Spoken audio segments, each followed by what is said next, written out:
Pamugaran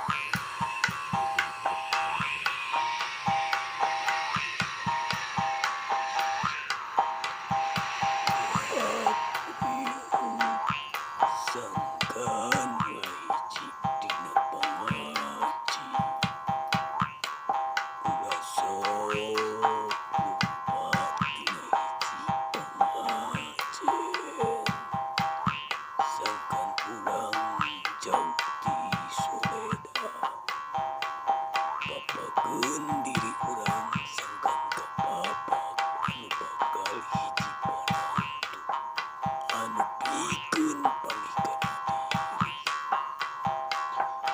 Ulah sok buat lieu urang kudu pancet kana hiji pangrasa. Ulah sok bisi kabalebat jeung tisoleda.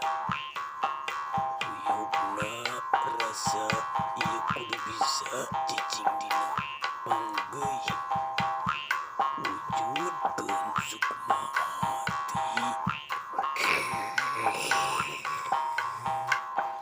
temongkeun